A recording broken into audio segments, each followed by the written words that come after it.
वो पिछड़ों तक, दलितों तक कहां पहुंच रहे हैं। आप अपनी पीठ अपने से थपथपाते मत रहिए, ये भारत कर्म करें, लेकिन दलितों के साथ, आम नागरिकों के साथ ये सरकार क्या कर रही है। तो हाथरस में कहां गया था संस्कार, या अभी भी कुंभ में कहां गया संस्कार। मरने के बाद परिवार वालों को लाश दी जाती है कि वे अपना दाह। श्री राजा राम सिंह जी।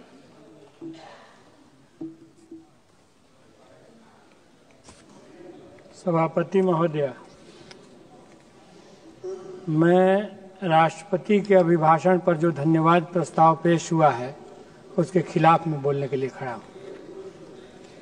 सबसे पहले मैं महाकुंभ में जो लोगों की मौतें हुई हैं उस पर श्रद्धांजलि देता हूँ। और ये लगातार हो रहा है। मध्य प्रदेश में, गुजरात में पिछले दिनों धार्मिक आयोजनों में सैकड़ों लोगों की मौत हुई। तो ऐसा लग रहा है जैसे सरकार ने एक रणनीति बना ली है कि बड़ा भगदड़ होगा तो ये माना जाएगा कि बड़ी आस्था है देश में। ये रणनीति के तहत ये चीजें हो रही हैं, ये बहुत चिंताजनक है।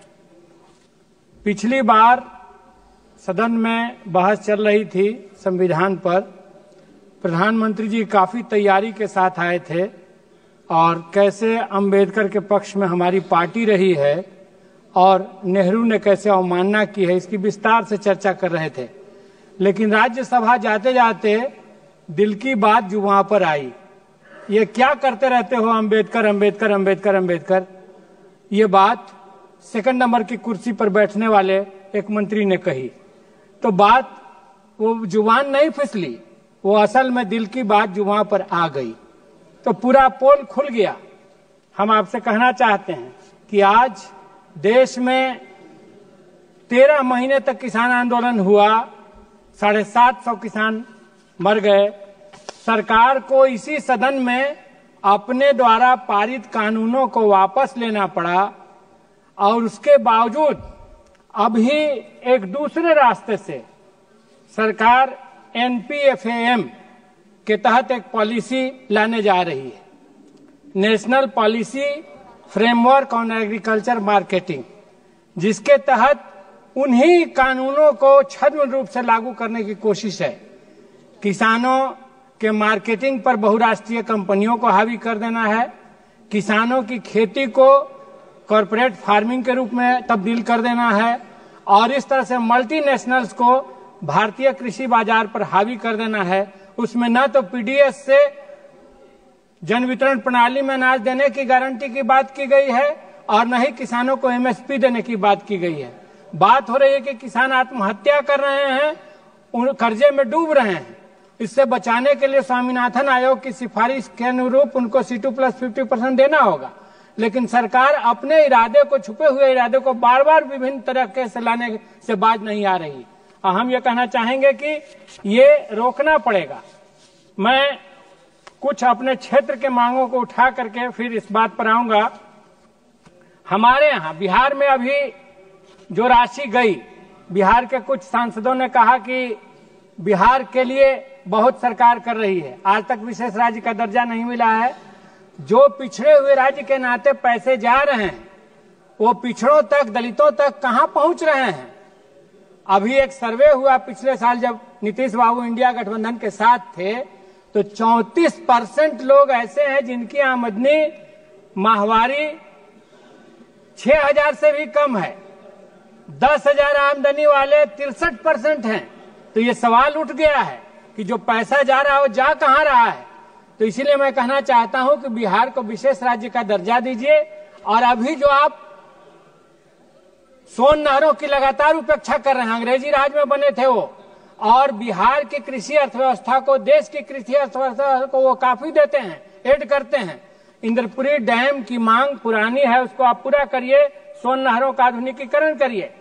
औरंगाबाद बिहटा रेल लाइन, डिहरी जपला रेल लाइन, डिहरी बलिया नई रेल लाइन, इनका निर्माण करवाइए।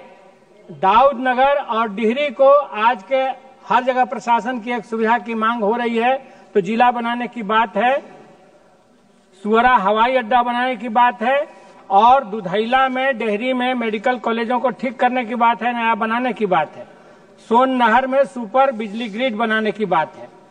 इसके साथ साथ मैं अंतिम में ये बात कहूंगा कि अभी एक बात हो रही थी कि बीजेपी अपने को कहती है यहां पर सत्ताधारी दल के हम बड़े संस्कार वाले हैं, तो हाथरस में कहां गया था संस्कार, या अभी भी कुंभ में कहां गया संस्कार?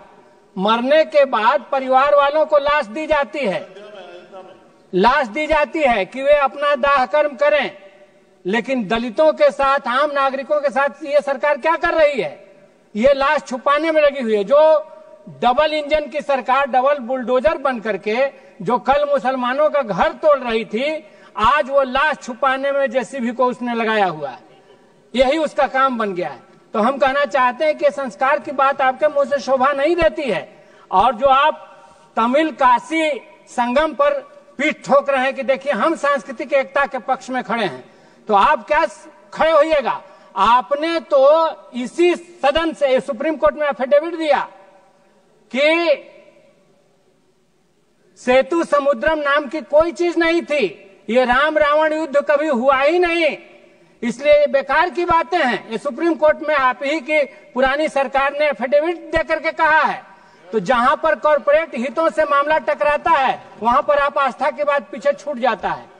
इसीलिए हम कहना चाहते हैं कि ये सांस्कृतिक राष्ट्रवाद नहीं है, ये मतलब की बात है। ये अपने स्वार्थ में जो आपको सूट करता है उसको आप लागू करते हैं, कॉर्पोरेट हितों का आप संरक्षण करते हैं, और कॉर्पोरेट धीरे धीरे विकास के ऐसे मॉडल पर ले जा रहे हैं। 50 लाख का पेड़ काटने का ठेका लेते हैं, 3 करोड़ का काट लेते हैं, पूरे खनिज को बर्बाद करके छोड़ दे रहे हैं। पर्यावरण संकट में है। इसलिए मैं कहना चाहता हूं कि इस मॉडल को रोकिए, ये भारत के विकास का रास्ता नहीं है। आप अपनी पीठ अपने से थपथपाते मत रहिए, ये भारत को विनाश की तरफ ले जा रहा है। हमारा पर्यावरण संकट में पड़ रहा है और खेती चौपट हो रही है। बहुत बहुत धन्यवाद महोदय। धन्यवाद जी।